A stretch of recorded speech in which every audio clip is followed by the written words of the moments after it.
everyone, my name is Heather and I'm back with another scrapbook process video for you. So before I get started with this video, I will have to say thank you to all of the subscribers and viewers out there. My new subscribers, my old subscribers. I was getting a little bit discouraged for a while there because it seemed like I was not getting any new subscribers, and then all of a sudden a whole bunch of new ones. So it was very exciting to see all these new subscribers, and so thank you. And even if you're not a subscriber and you still watch my videos, thank you too. I have a lot of fun making these videos.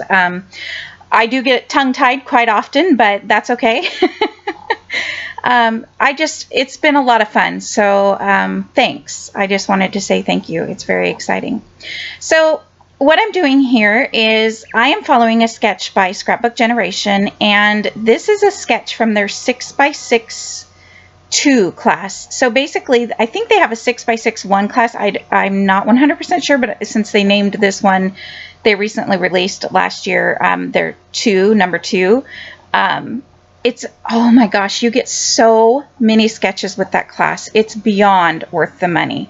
So I will tell you, I went ahead and basically the class is how to use your 6x6 paper pads, and I love it. So in one of the sketches has you cut down these 1-inch, I think they're 1 by 4.5 or something like that, strips. And so I went ahead and cut them all down and inked all the edges.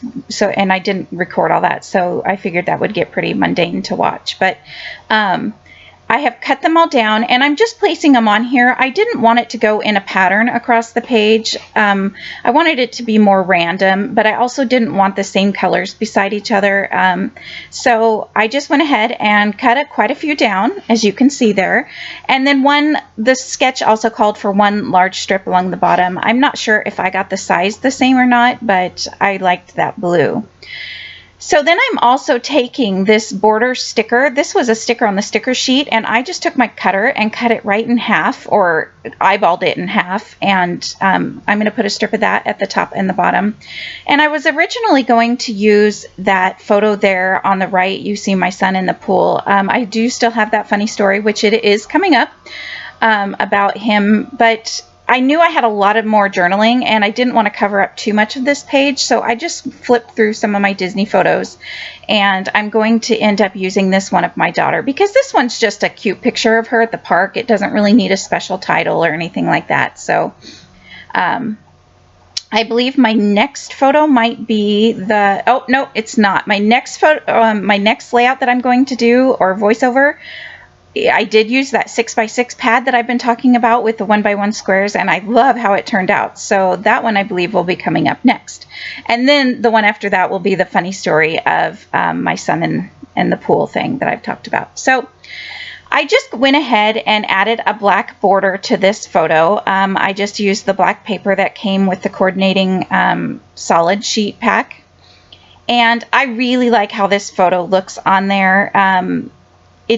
I don't know, I really like how this design turned out. I am going to struggle just a little bit with the die cuts and what else to add on the page, but I really like how it looks in the end. So there was the sticker that says "You're never too old to wish upon a star," which I thought was perfect because my daughter, oh gosh, was she 13 or so? I'm not exactly sure the age in this photo, but I thought that was a good little saying to go there. And then I really liked this bunch of balloons, but I felt it got kind of lost over the pattern paper strips. So what I decided to do was to go ahead and use them anyway, and I just put a few pieces of foam tape behind a few of the balloons at the top, so it lifts it up just enough to kind of help it stand out. And I think it stands out just a little more in person than it does on the video, but I like it. It turns out cute. And then there was also this epoxy castle, and I think it's an epoxy castle. I'm not really sure, but it's still on its backing. It's not glued down there in the top. I'm going to play around with where I'm going to put it.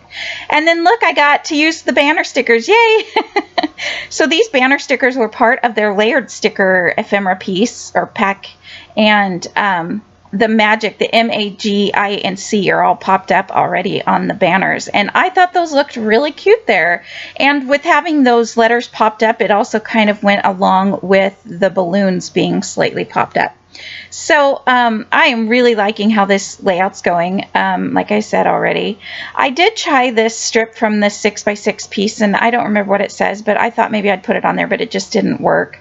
And that is the 6x6 sheet that I am going to do another layout where I'm going to cut it all apart and use them. And I can't wait for you to see the video. I've had a lot of fun doing these last few Disney layouts, so they turned out really cute.